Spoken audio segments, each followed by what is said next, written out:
Amores, sejam muito bem-vindos para quem está no YouTube assistindo essa gravação.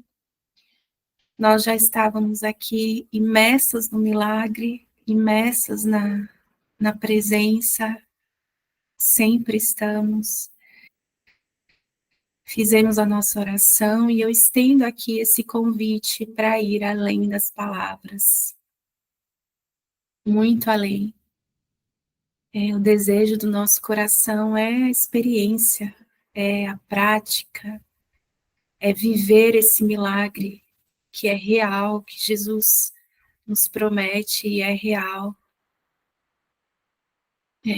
Essa correção perfeita na nossa mente. E vamos muito juntos aqui unir essas mentes que parecem muitas mentes, mas a gente só precisa escolher um único propósito para que a gente realmente possa se unir verdadeiramente ao Espírito Santo, permitir que ele fale através de nós, que ele use tudo que está disponível aqui agora. E hoje a gente vai iniciar a sessão 2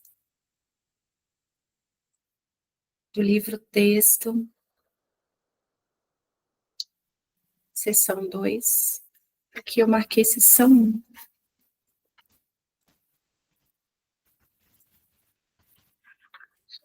Só confirmar aqui que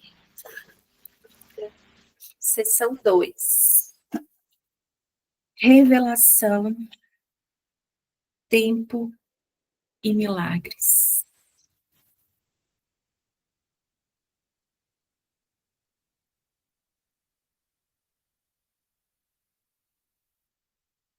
A revelação induz à suspensão completa, porém temporária, da dúvida e do medo.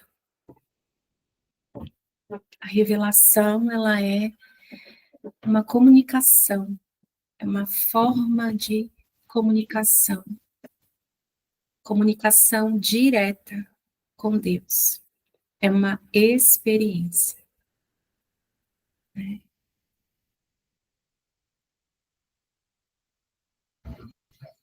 E ser uma experiência que induza essa suspensão do medo e da dúvida, ela não tem qualquer relação com o que a gente conhece aqui, né, de tempo, espaço e mundo. Aqui a gente experimenta isso temporariamente, né, através do instante santo. Então, às vezes a gente tem, né, aqueles instantes santos de suspensão completa do medo e da dúvida, onde a gente experimenta essa clareza, essa experiência mesmo de unidade, um instante de milagre, um instante com perdão verdadeiro, temporariamente. E aí a gente volta a se identificar no instante seguinte com as ideias de tempo, as ideias de mundo. Mas o instante santo é esse reflexo, é o mais próximo dessa revelação que a gente experimenta aqui. Né? Então, a revelação é essa comunicação direta com Deus, sem intermediários, direto. Reflete a forma original de comunicação entre Deus e as suas criações, envolvendo o sentido extremamente pessoal da criação. Às vezes, buscada em relacionamentos físicos. Esse sentido extremamente pessoal vem exatamente dessa experiência direta com Deus. É muito pessoal, é muito direto. Cada um que parece ser cada um na sua experiência. Então é muito pessoal, porque não tem relação com o personagem, com a dualidade, né? Nesse sentido. Às vezes buscado em relacionamentos físicos, que foi o que a Dani trouxe, né? Ela nos lembrou desse nosso estado aqui de busca, né? Esse nosso estado de busca, seja em relacionamentos familiares, amorosos, trabalho, com corpo, com um objeto, qualquer relacionamento físico, né, aqui tem esse significado de busca, que é o significado do ego, né? Busca, busca. Busca e não acha, busca e não acha, busca e não acha. E o que é essa busca, né? O que, na verdade, nós estamos buscando é essa comunicação direta com Deus, através de tudo aqui, né? Pensa que o Filho de Deus pensou o mundo a partir dele e experimenta os efeitos desse pensamento, né? Se sente num mundo completamente insano, sozinho, com saudade de casa. Então, desesperadamente, mesmo desesperadamente, a gente busca essa comunicação aqui muito, sem cessar, a cada instante. Porque a gente sabe, no fundo, obviamente, muito inconsciente, que não está aqui. A gente quer acreditar, a gente quer achar aqui, mas não está aqui. Então, é uma busca, essa angústia, crises existenciais, tristeza, depressão e tantas outras buscas, né?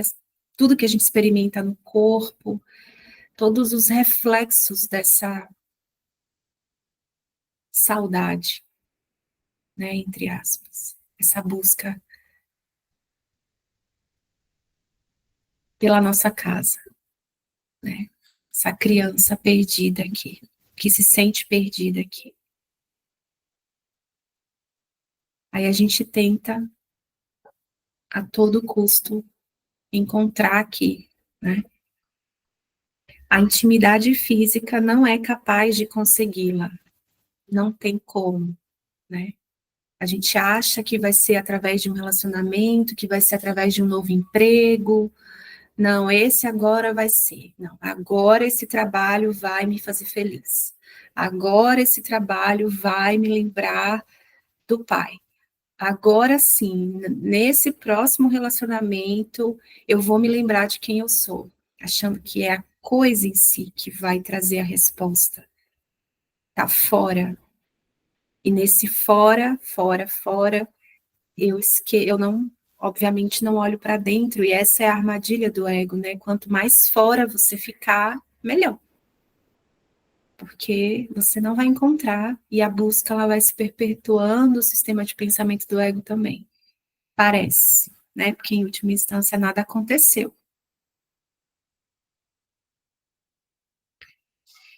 Milagres, todavia, são genuinamente interpessoais e resultam em verdadeira intimidade com os outros. Então, o milagre que a Dani trouxe perfeitamente, né? Foi muito didático. Exatamente isso que ela trouxe, no compartilhar do que parece ser a história dela. O milagre fez essa conexão. Agora existe uma real intimidade, porque por mais que para o ego a comunicação pareça caótica, da forma como às vezes acontece, né? Seja alguém lendo alguma coisa que a gente colocou, ou a gente falando para essa pessoa, por mais caótico que pareça, a comunicação, ela sempre une, mas ela não une corpos, ela une a mente, a união na mente. E quando a gente confia e a gente pratica a verdadeira paciência com muita ajuda de Jesus, a gente chega a esse ponto, a esse instante onde a gente experimenta o milagre e a verdadeira intimidade, onde eu me sinto verdadeiramente conectada com o outro. Porque nós não temos interesses separados. Todo mundo deseja voltar para casa. Todo mundo deseja felicidade. Esse é o nosso ponto de encontro. Todo mundo quer ser feliz. Não importa. Pode ser a pior pessoa que eu penso ser a pior pessoa do universo. Tudo que ela pensa fazer, ela faz achando que aquilo vai fazê-la feliz. O que ela está buscando é a felicidade. E é nesse lugar que a gente se encontra. Só. Esse é o nosso desejo, o nosso interesse compartilhado. E nesse lugar acontece a verdadeira intimidade. Porque não tem pensamentos privados. Agora eu sei o que a Dani pensa. Não tem mais nada escondido. Né? Vai ter o espernear do ego, né? Do sistema de pensamento do ego tentando separar. Vai ter o espernear do ego, porque o ego se sente ofendido, o ego sente que vai perder, o ego se sente injustiçado, o ego se sente vítima, o ego se sente coitado, enfim, todas essas características desse sistema. Mas nada disso é forte o suficiente diante de uma comunicação verdadeira, que é essa aqui, né? Que o milagre proporciona, né? E os milagres, eles são necessários enquanto a gente acredita que está aqui. Porque no céu a gente não precisa de milagre. Milagres são correções na mente. Por isso que eles são interpessoais. Por isso que ele vai trazer depois, né, de irmão para irmão. Porque é aqui, enquanto a gente está pensando que está aqui, é uma ferramenta, é um meio, é uma ferramenta do Espírito Santo de correção. Mas no céu não há necessidade de milagres, porque é pura revelação. O estado de céu é um estado de pura revelação, de conhecimento total. É o conhecimento com C maiúsculo. Deus puramente e o seu Filho. Não tem nada além disso. A revelação te une diretamente a Deus. Milagres te unem diretamente ao teu irmão. É esse movimento. Irmão a irmão. Por quê? Meu irmão é o meu salvador. O meu irmão está na jornada comigo. Nós somos iguais. E o meu irmão, ele me dá o presente, a gentileza de me mostrar o conteúdo da minha mente.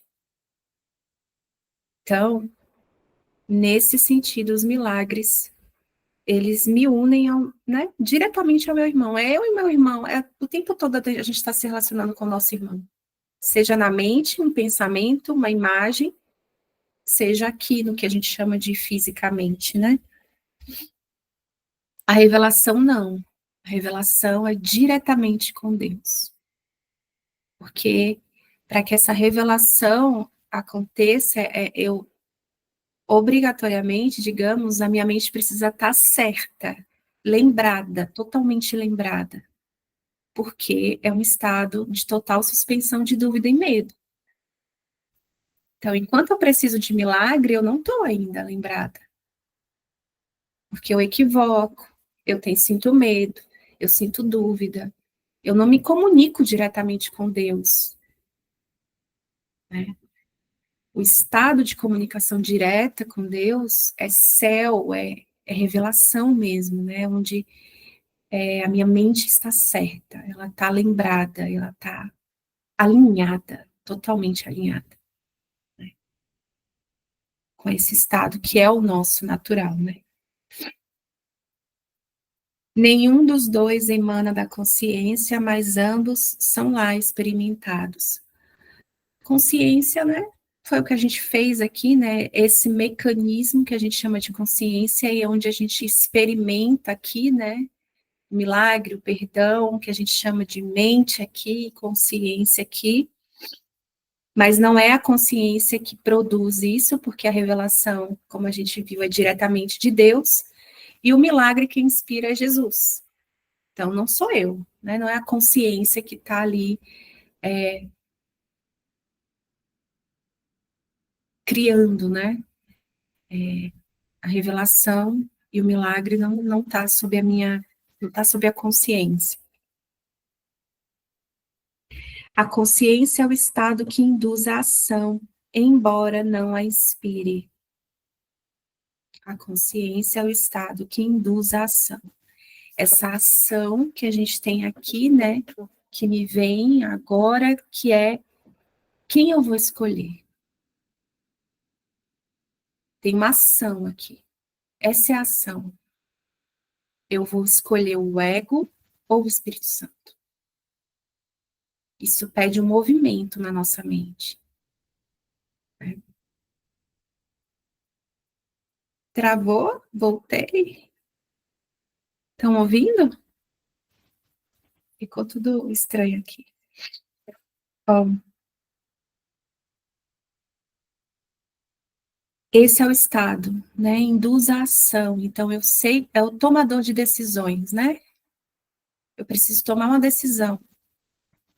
Quem que eu vou escolher para olhar para essa cena? Com quem que eu vou assistir a esse filme? E aí, ele complementa depois, né? Tu és livre para acreditar no que escolheres. Tu és livre para decidir.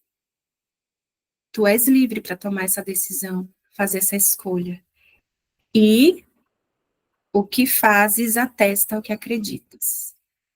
E o que você faz atesta quem foi o professor que você escolheu. Faço aonde? Aqui? Não, na minha mente. Quais são os pensamentos que eu estou tendo? Eu estou sentindo paz ou estou sentindo medo? E isso atesta a escolha que eu fiz. Isso mostra a escolha que eu fiz. Se eu sinto paz, se eu estou num estado de milagre, de perdão, de observação, atenta, convidando o Espírito Santo, eu vou experimentar paz, eu vou experimentar inspiração, eu vou experimentar milagre, eu vou me sentir amada, cuidada, mesmo equivocada, eu vou saber, tem um posicionamento na mente onde eu confio que eu não estou só. Isso atesta ao professor que está comigo, isso mostra quem é que eu escolhi.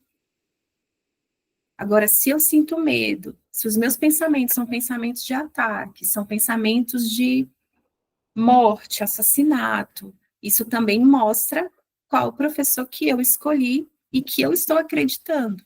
E isso é um grande problema? Não. É só uma oportunidade para escolher de novo.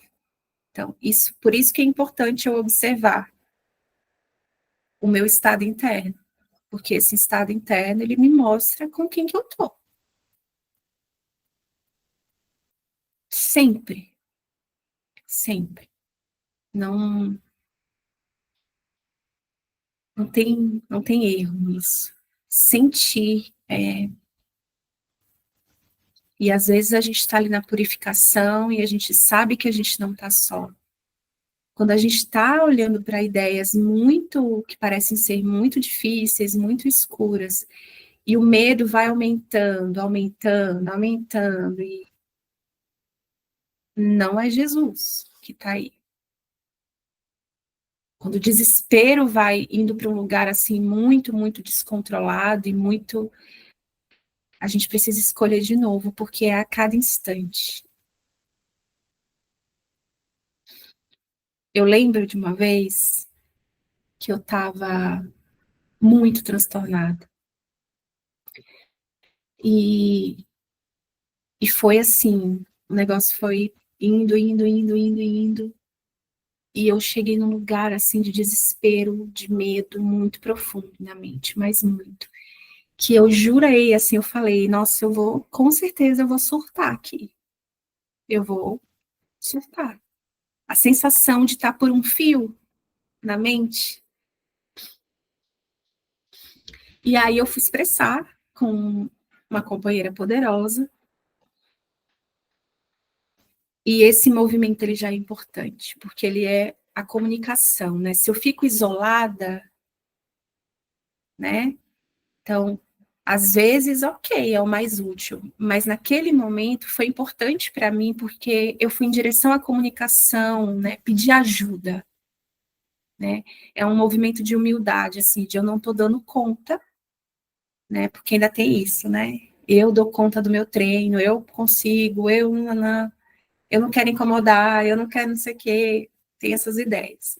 Aí você dá um passo de verdadeira humildade e fala, eu não sei, eu preciso de ajuda, então eu vou expressar com alguém porque eu não quero ficar sozinha. E foi esse pensamento que eu tive, assim. Deixa eu só colocar o carregador aqui. Eu esqueci hoje.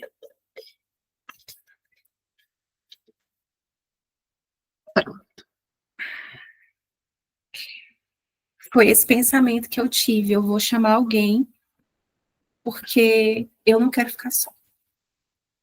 E isso já abriu um pouquinho ali, um feixe de luz na minha mente. E aí eu compartilhei, né, tudo que estava na minha mente e tudo mais.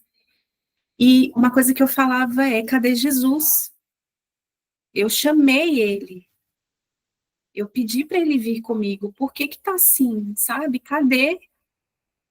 E essa irmã me fez a gentileza de me lembrar, né? Mas você segurou a mão dele? Ou você soltou? Porque é a cada instante mesmo. Porque os pensamentos, eles nos atraem muito. Pensa que você está mergulhando no mar muito profundo. E ao seu redor, milhares de pensamentos, imagens, né? Nem pensamentos. Imagens são imagens, pensamentos são pensamentos. Várias imagens, porque as imagens, elas vão ser, o ego vai caprichar.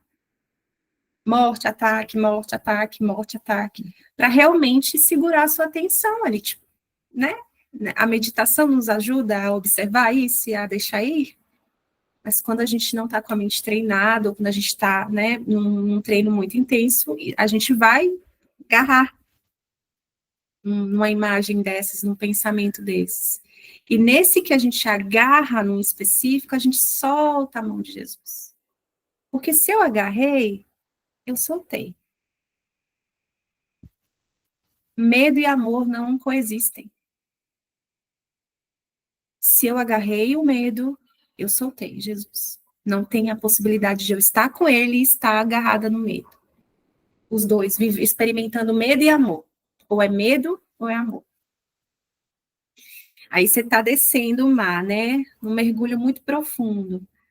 Você chamou ele quando você estava lá descendo, quando você ia mergulhar, mas depois soltou. Aí chamou de novo, aí soltou, soltou. Isso para mim foi muito didático, isso mudou assim o meu treino naquele momento, sabe? Assim, a minha forma de olhar para esses momentos que parecem desafiadores. E hoje, didaticamente, sempre que eu estou em mergulhos, que eu acho que são muito profundos, eu fico, Jesus, eu sei que você está aqui comigo, eu não estou sozinha. Eu me lembro, eu mesma me lembro, ele me lembra, eu não estou sozinha, eu não preciso fazer isso sozinha, eu não preciso soltar sua mão, eu vou me trazendo para esse lugar, seguro a sua mão, até imagino eu segurando a mão dele. O que for útil, o que for amoroso para cada um. E aí a gente vai mais fundo, mais fundo. Aí vem uma imagem muito, muito feia que fala: nossa, isso aqui é real, com certeza. Mas eu não estou transtornado pela razão que imagino, porque Jesus fala isso. E eu quero uma experiência que me mostre que é isso. Então vamos lá, Jesus. Você fala que eu nunca estou transtornado pela razão que imagino. Parece que eu estou. Sempre chamando ele, sempre trazendo a lembrança ao pensamento, à memória, né? Dessa presença amorosa, porque é ele quem nos guia, só com ele é possível. Sozinho a gente não faz nada. A gente sente muito medo, a gente tem muito medo. Então eu faço sempre esse movimento assim de tá chamando, chama, chama. Lembra, no meio do que parece ser o caos, quem é que está comigo? Quem é que caminha ao meu lado? Quem foi que eu escolhi antes de descer nesse mar profundo? Ah, Jesus, Jesus, Jesus. E é nessa canção que eu fico, sabe? E aqui é uma experiência que parece ser muito pessoal, mas que realmente foi muito importante ouvir isso, que às vezes a gente não percebe isso, que a gente faz isso, porque o medo, a gente sente medo, as histórias nos convencem demais, as imagens mais ainda, né? E só lembrar dessa presença, né? Quem é que está com a gente, ajuda completamente o nosso estado mental, nosso estado interno. E é isso que ele fala, né? Você quer saber com quem que você está? Olha o seu estado interno, como que você se sente? Quais são os pensamentos que estão na sua mente? Como que você está vendo o mundo? Como que o mundo está para você agora? Isso vai te dizer com quem você está. Não precisa a gente, não tem muito segredo, sabe? É só observar o que eu estou percebendo no meu irmão. Simples assim.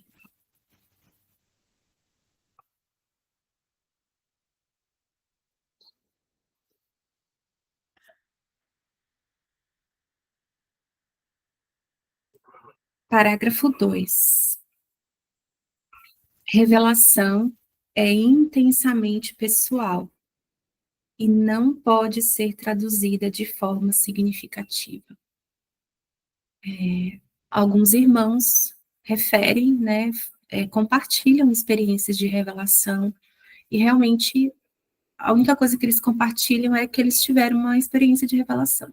Não tem tradução isso, não tem, não se coloca em palavras, né? Não dá para a gente explicar, não dá para ensinar, não dá para dizer como é, porque é um estado na mente abstrata, é uma abstração muito profunda. É por isso que qualquer tentativa de descrevê-la com palavras é impossível. A gente pode olhar muito para o instante santo, quando a gente está com a mente muito clara, quando a gente experimenta o milagre e que a gente sente a nossa percepção bem alinhada, onde a gente está percebendo só as dádivas, onde a gente olha para o nosso irmão e só vê amor, mesmo que seja um milésimo de segundo no tempo e espaço, porque isso nem importa.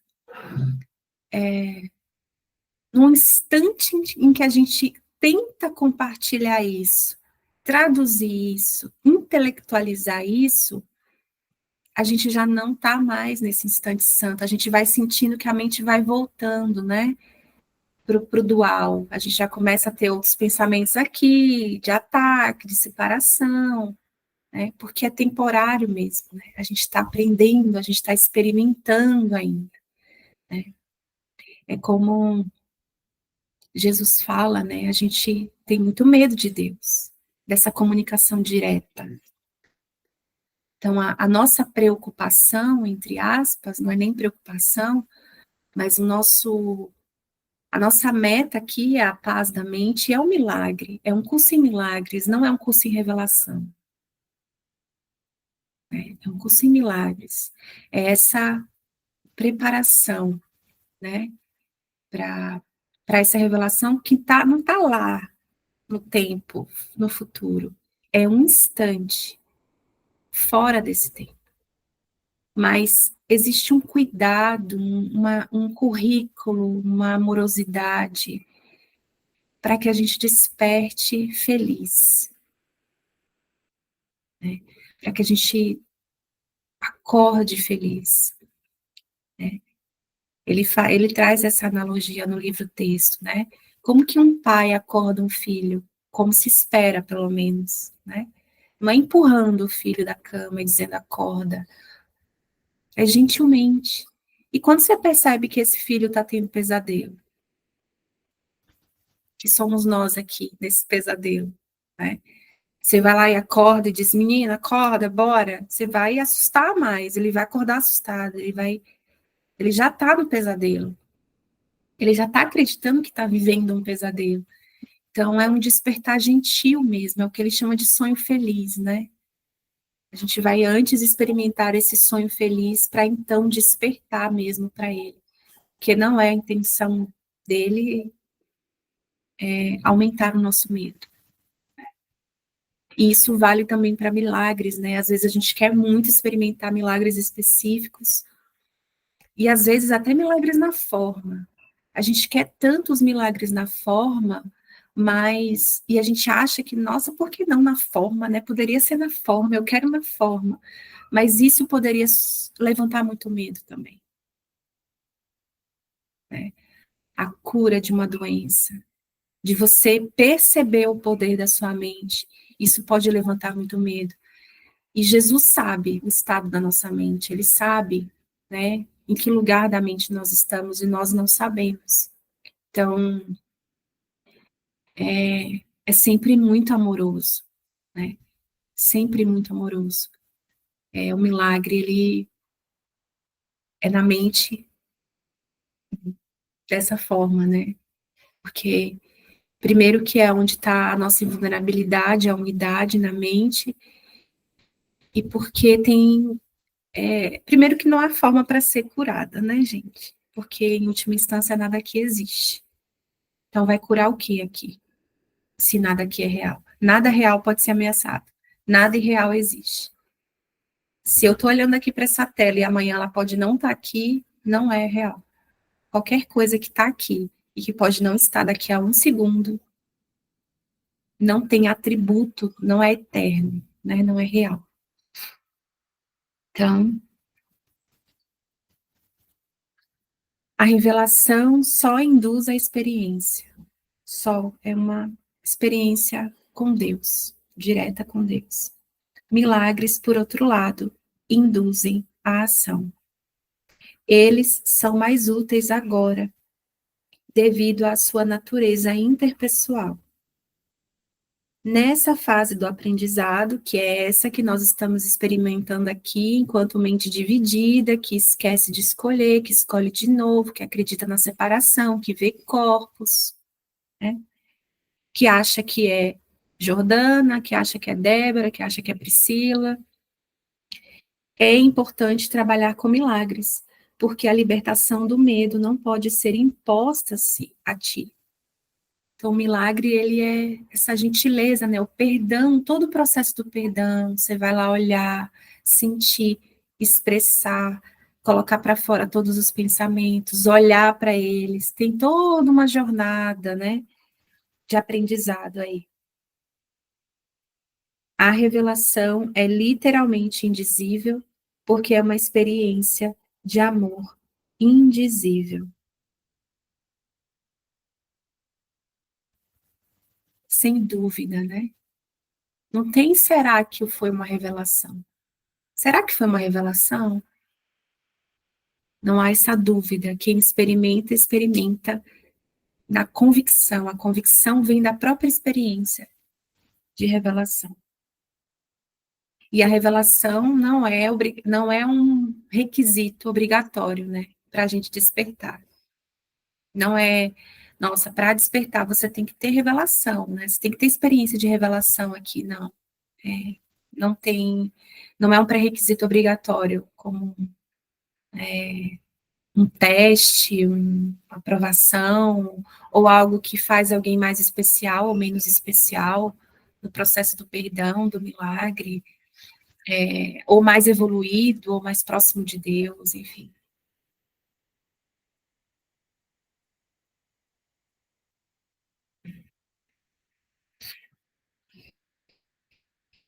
Parágrafo 3.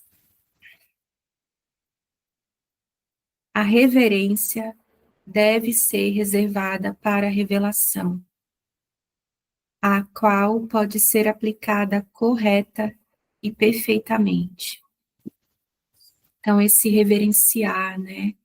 Honrar, adorar, obviamente que não na perspectiva do ego, né? O ego tem um jeito de honrar, de adorar, né? De amar, de reverenciar. Aqui a gente pede por uma experiência mesmo. O que é isso, Jesus? como que é essa reverência, né? Que é da revelação, a qual pode ser aplicada correta e perfeitamente.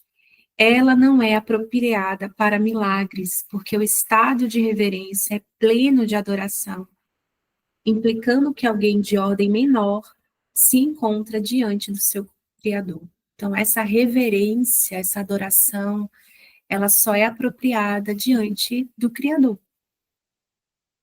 só, diretamente. E esse de ordem menor, quando a gente lê ordem menor, o ego não gosta muito, porque, então tem maior, então eu sou menor, eu sou inferior a Deus. E não é nesse sentido, eu sinto que é só uma lembrança muito amorosa de Jesus nos dizendo: tu és o Filho e ele é o Pai. Porque toda essa historinha que a gente percebe aqui partiu de um desejo de querer ser Deus, de não querer ser filho, de querer um mundo à parte dele, um mundo meu, né? É só nesse sentido essa ordem menor, de que ele é o Pai. Somos um, mas nessa didática temporária, ele é o Pai e eu sou filho porque ele me criou, eu não criei ele. Né? A revelação vem dele para mim, não de mim para ele, né? Não daqui, desse pessoalmente, Priscila, né? Então, nesse sentido, a reverência, ela é apropriada. E por que que ao milagre não? Porque de irmão para irmão, milagre, como ele falou.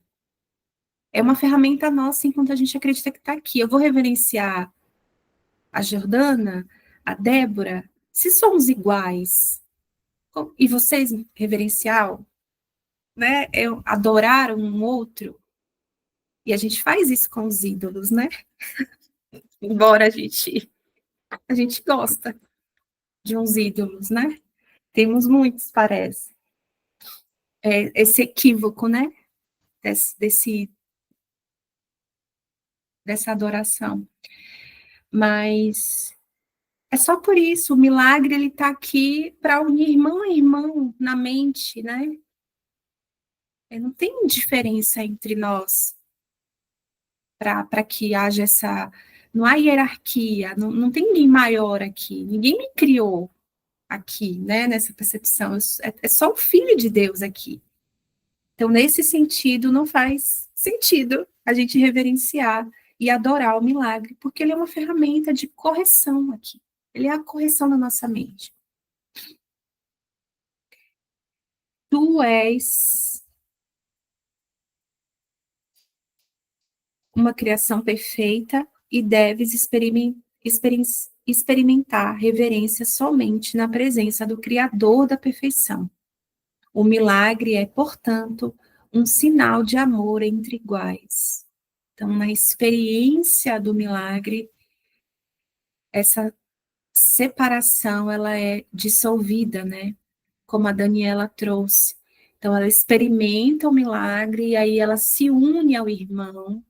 E aí você tem uma experiência de amor entre os iguais, porque o que estava separando, os pensamentos de separação, de culpa, de medo, foram dissolvidos no milagre, foram corrigidos. E aí eu posso acessar esse amor, fazer contato com esse amor, que é o objetivo do curso.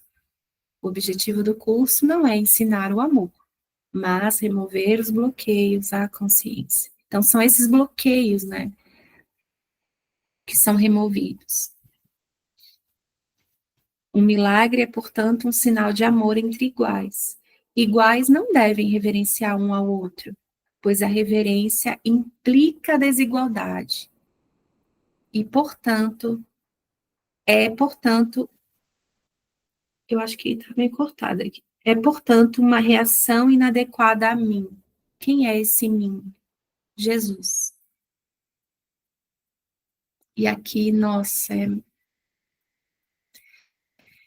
é uma orientação assim muito amorosa. Olha, nós somos iguais. Né? Quando eu li isso aqui pela primeira vez, eu como assim? Porque eu tinha uma relação de idolatria, assim. Adorava Jesus, eu idolatrava como se ele fosse, nossa, muito diferente, né? Claro que a gente está no processo de aceitar essa igualdade, mas é algo que, nossa, é uma oração mesmo, no nosso coração, de viver isso, né, de experimentar essa igualdade. O que ele está dizendo é, não cabe reverência a mim, porque nós somos iguais.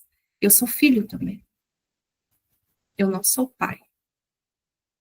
E eu sou seu irmão, mais velho, mais experiente, que conhece o caminho, vem comigo, mas não é uma relação de reverência. Um irmão mais velho tem direito ao respeito por sua maior experiência e à obediência por sua maior sabedoria. Ele também tem direito ao amor, porque é um irmão, e à devoção, se é devotado. Então, a gente tem resistência, né, com essa obediência. A gente resiste porque tem uma questão, a gente tem um problema de autoridade muito profundo. A gente quer ser autor da própria vida, criar a própria realidade, né? A gente está o tempo todo buscando esse lugar que não, obviamente, não tem erro. E com Jesus, não há erro mesmo. Mas é importante a gente olhar para esse desejo de fazer e acontecer, de ser o autor, de ser o dono da história toda, do mundo inteiro, né, de criar a própria realidade. A realidade já foi criada por Deus. Deus é o Criador.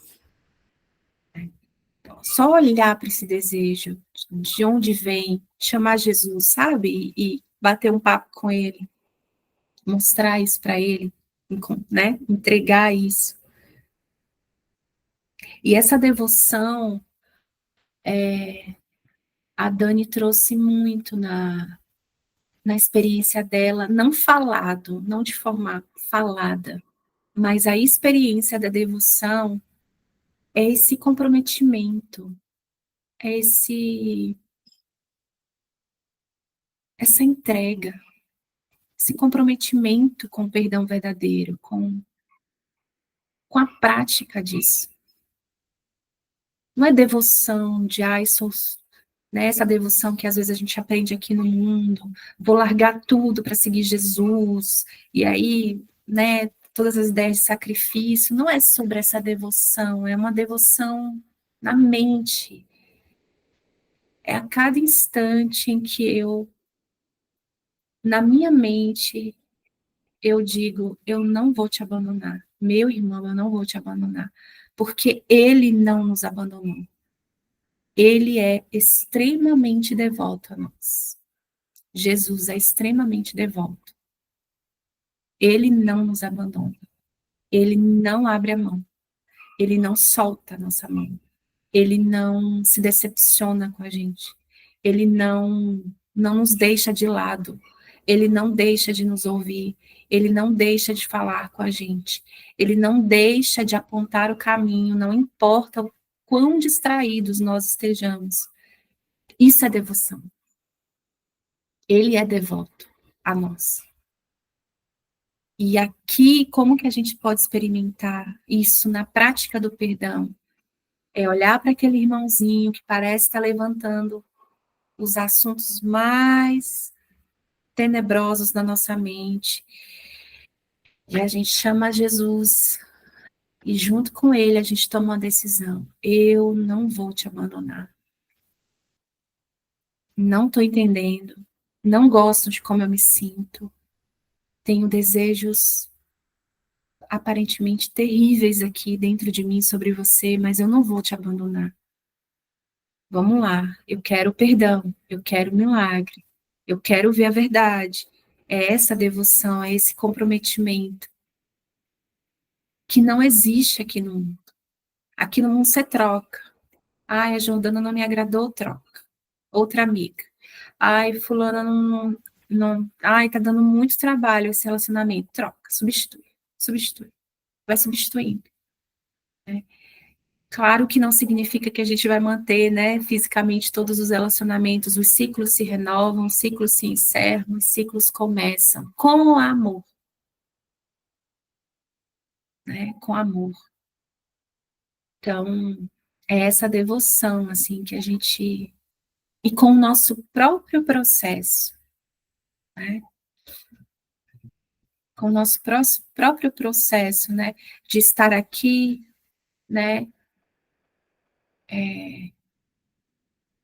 de sair desse lugar, de eu fazer para o outro, sabe?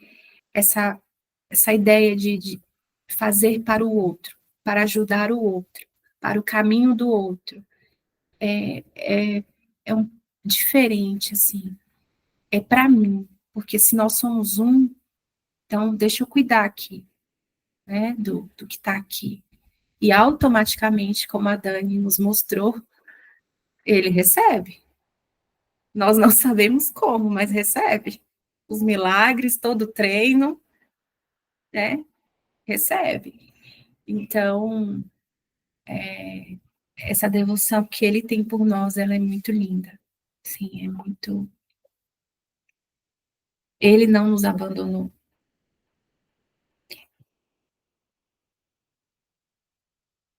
É somente a minha devoção que me dá direito à tua. Não há nada em mim que tu não possas atingir. Eu nada tenho que não venha de Deus. A diferença entre nós agora é que eu não tenho nada mais. Isso me deixa em um estado que em ti é apenas potencial. Ainda estamos no caminho. Né? Só por isso. Mas é Jesus falando com a gente aqui. Não há nada em mim que tu não possas atingir. Eu nada tenho que não venha de Deus. A diferença entre nós agora é que eu não tenho nada mais. Isso me deixa em um estado que em ti é apenas potencial. Ele não tem nada mais. Nós ainda temos algumas ideias, outros aparentes desejos e ideia de outro mundo, separação. Parece que ainda tem algumas ideias e ele não. Só ele vive nesse estado de revelação. Ele, ele é a revelação, né? Ele vive nesse estado de revelação que é na mente, sem cessar, totalmente lembrado. Ele lembrou, né? Ele está em comunicação direta, né, com Deus. E isso é muito profundo, porque nós, a gente nega tanto isso. A gente se diminui. Isso é para nos dar força e falar, vai, vamos. Eu estou te dizendo que não há nada em mim que tu não possas atingir, que nós somos iguais. Vamos, levanta, anda, vamos comigo.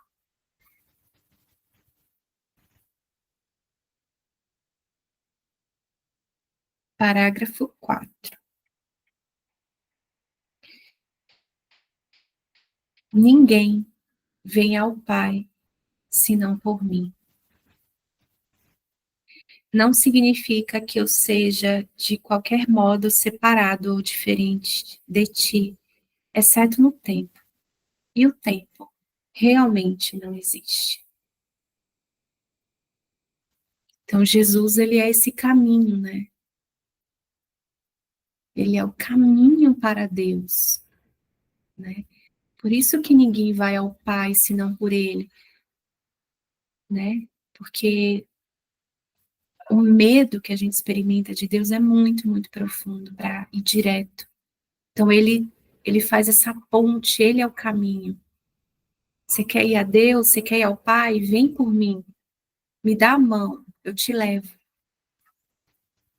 Né? O caminho, a verdade e a vida, né? É esse caminho que nos conduz.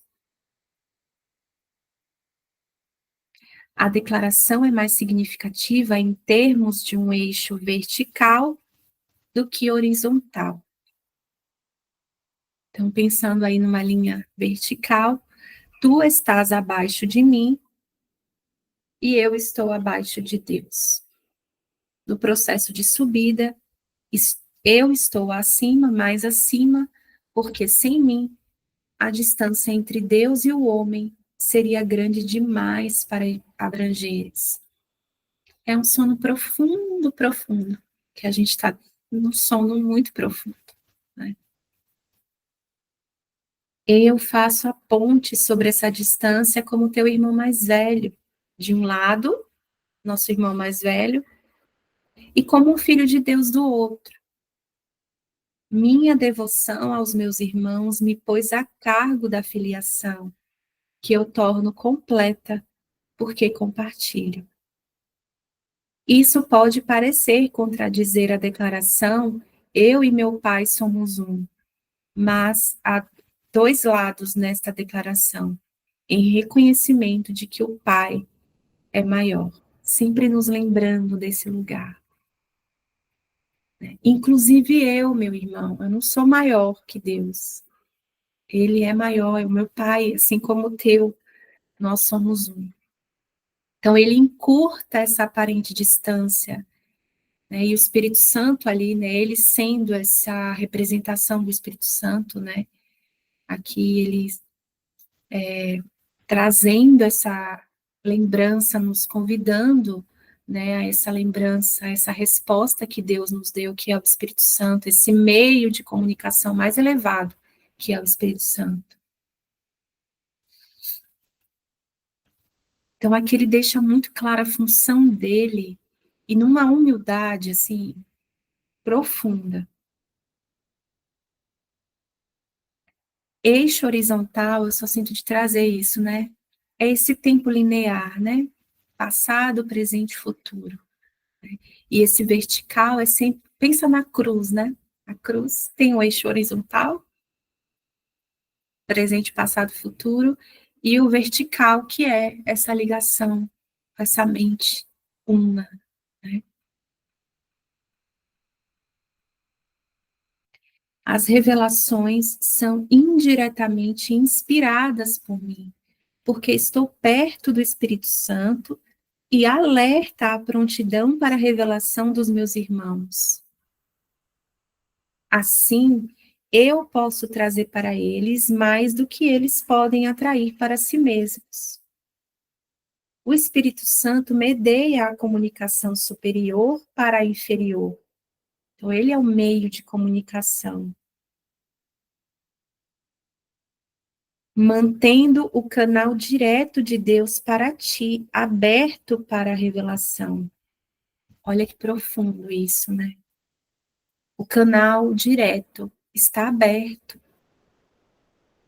não foi fechado. Deus não fechou o canal de comunicação, está aberto, nesse instante, se a gente escolher. Aberto. Só que tem interferências nessa comunicação, muitas interferências, que nós fizemos.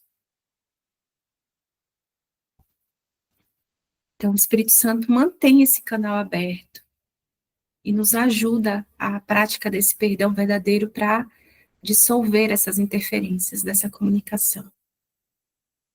A revelação não é recíproca, procede de Deus para ti, mas não de ti para Deus.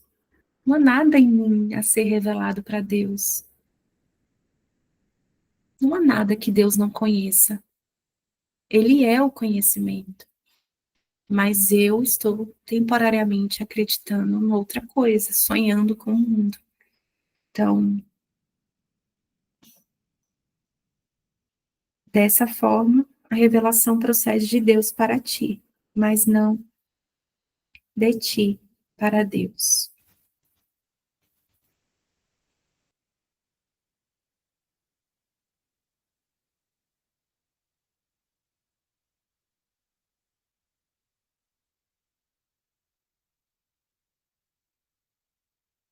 Parágrafo 6.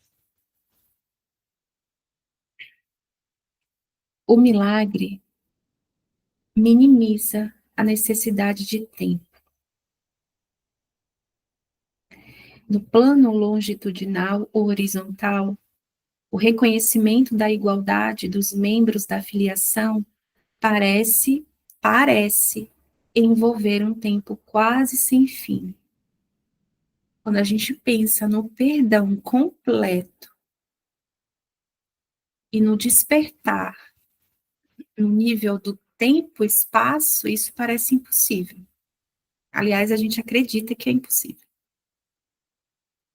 E não precisa a gente nem ir tão longe, no que parece ser tão longe. Na nossa prática diária, tem sempre aquele irmãozinho que a gente olha e diz, ixi, aqui não vai dar.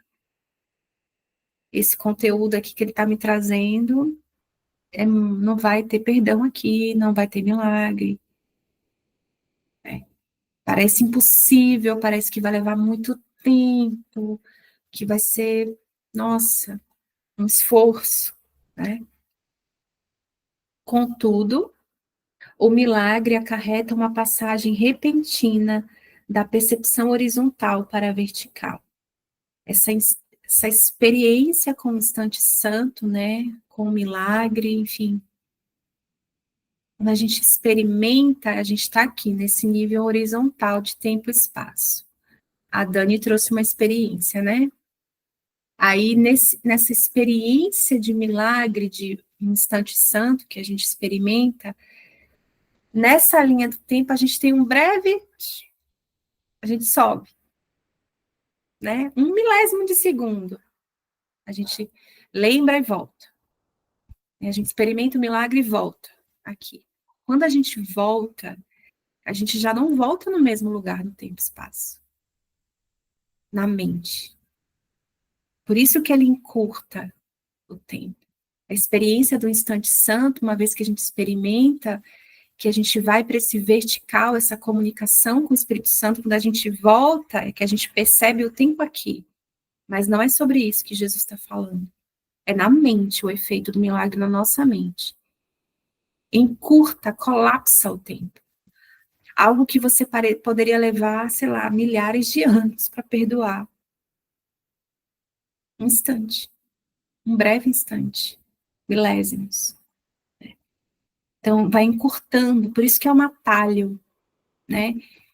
E ele fala muito isso no livro de exercícios, que a gente não faz ideia do tanto que a gente está economizando de tempo com essas práticas, né? Com perdão, com milagre, e vai profundo, e olha para dentro, e parece que é caos, mas a gente está ali, chama Espírito Santo, aí experimenta o milagre, a gente não faz ideia do o que isso realmente é na nossa mente. Contudo, o milagre acarreta uma passagem repentina da percepção horizontal, tempo e espaço, para a vertical. Lembrança de, milagre. Lembrei, corrigiu aqui a minha mente. Somos um. Isso introduz um intervalo no qual ambos, tanto o doador como quem recebe, emergem mais adiante no tempo do que teriam estado de outra forma. Então, ele dá essa adiantada para a gente, né? O milagre tem, então, a propriedade única de abolir o tempo, na medida em que torna desnecessário o intervalo de tempo que atravessa. Jesus não está preocupado com o tempo, o milagre não precisa de muito tempo, não depende de nada aqui. É só uma questão de disponibilidade mesmo, do nosso treino ali, da nossa prática, do quanto que a gente deseja isso mesmo. E o que é mais útil, né? Experimentar. Não há relação entre o tempo que leva um milagre e o tempo que ele cobre. absolutamente nenhuma relação. O milagre substitui um aprendizado que poderia ter levado milhares de anos. Faz isso através do reconhecimento subjacente da perfeita igualdade entre quem dá e quem recebe, na qual o milagre se baseia, de irmão para irmão, né? Novamente, ele trazendo isso. O milagre encurta o tempo, colapsando-o, assim eliminando certos intervalos dentro dele. Faz isso, porém, dentro de uma sequência temporal mais ampla. Isso não é compreensível aqui no que a gente percebe de tempo. A nossa compreensão sobre o tempo, ela é muito... O tempo já é uma ideia limitada, e a nossa compreensão sobre isso é ainda mais limitada, porque a gente aqui acha que é só isso aqui, né? A gente não está nem lembrando das diversas direções de tempo e espaço, as tão famosas aí realidades paralelas, todos os outros, todas as vidas que a gente chama acontecendo, tempos, tantos outros tempos que a gente fez, inventou, que a gente nem imagina, a gente nem lembra. E tudo isso é tempo, né? Tempo, mundo, o que a gente chamar. Então, é uma quantidade de tempo, digamos, impossível de ser calculada. E por isso que nossa, é muita alegria, assim, porque se a gente quer realmente despertar, vamos embora, assim, aceitar o milagre, pedir por milagres, sabe, para, ó, só ir com Jesus e vamos, Jesus, segurar na mãozinha dele e não tem milagres pequenos, milagres grandes, milagres, é milagre, tudo é milagre, colapsa o tempo, nos desperta, sabe, traz a lembrança do ser que nós somos realmente. Então, que presente, assim, lembrar disso é sempre, sempre muito útil, lembrar que esse curso é um curso em milagres. Parece óbvio, mas a gente esquece que é um curso em milagres, que é um curso em correções. Então, vamos pedir ajuda mesmo, sabe? Para olhar para tudo que chega, chamar Jesus, o Espírito Santo, e permitir que Deus seja Deus, Jesus seja Jesus, né? Que a gente assuma o nosso lugar de trabalhadores de milagres, porque essa é a nossa função, perdoar e viver em milagres.